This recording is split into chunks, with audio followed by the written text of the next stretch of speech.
Hello everyone, how are you all doing?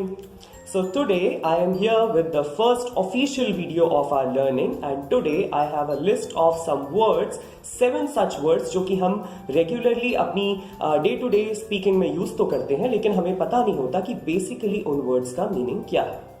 So let's start the video.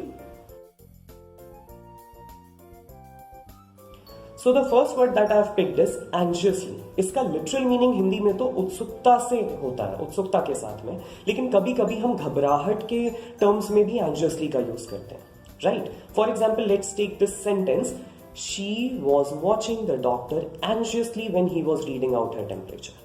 अब इसके दोनों meaning हो सकते हैं, जैसे वो डॉक्टर को घबराहट के साथ देख रही थी, उसको अंदर से घबराहट हो रही थी जब डॉक्टर ये बताने वाला था कि उसका टेम्परेचर है कि कहीं उसे बुखार तो नहीं हो गया. या ये हो सकता है ऐसा हो सकता है कि मे बी वो एक स्टूडेंट हो जो कि डॉक्टर को देख रही हो क्यूरियोसिटी के साथ में कि अच्छा ये कैसे जांच रहा है, क्या कर रहा है, right? So both the meanings, right? अब अगला वर्ड है जॉली. सबने सुना होगा, इसका मतलब होता है प्रसन्नचित्त, खुशनुमा, चीयरफुल, राइट? लेट्स से मेरी बात करता हूं, ठीक है? मैं आपके साथ कैसा हूं? I am very jolly with you. You will say okay, Manish is very jolly with us, right? Joseph is very jolly with us. Yeah he has a jolly nature, he has a cheerful nature. So jolly is खुशनुमा, प्रसन्नचित्त. Fortunately, खुशकिस्मती से, सौभाग्य से, right? जैसे example लेते हैं, हम कहेंगे कि कोरोना में तो मेरे पास कुछ भी नहीं बचा था पर मेरी लॉटरी लग गई, right? So fortunately I won a lottery, otherwise I had nothing left with us during the corona times. Now next phrase that we are taking is all of a sudden. इसका मतलब क्या होता है? एक simple Hindi word है अचानक, right? अचानक से बारिश आ गई. It started raining all of a sudden. Yeah? It started raining suddenly भी बोलते हैं इंग्लिश में, बट अभी फ्रेज ले रहे हैं. So we'll say it started raining all of a sudden. या the dog jumped over me all of a sudden.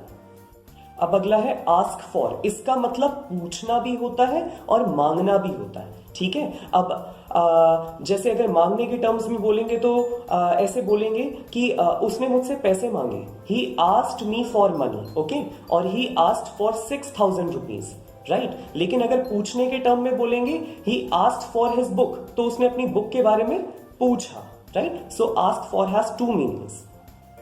अगला है कंसेंट. कंसेंट का मतलब होता है परमिशन, यानी सहमति हिंदी में बोलते हैं. जैसे हम बोलेंगे किसी का मोबाइल उसकी परमिशन के बिना या उसकी सहमति के बिना नहीं लेना चाहिए. We should not touch once mobile phone without his consent, without his permission. And the last phrase of the day is again and again. Again and again means बार बार, और इंग्लिश में हम इसे अगर वन वर्ड में summarise करें तो इसका मतलब होता है रिपीटेडली. या हम कभी कभी मैनी टाइम्स भी बोलते हैं अगर वो काउंटिंग से बाहर है तो, ठीक है? लेट्स से एग्जाम्पल क्या लेंगे हम ये बोलेंगे कि we should not commit mistakes again and again. हाँ, या दूसरा एग्जाम्पल ले लो, she calls me again and again, she calls me repeatedly. Okay, so practice your examples, your own form sentences in the comments, and let's meet in the next video. Bye bye.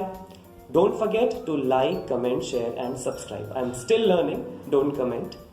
Sorry.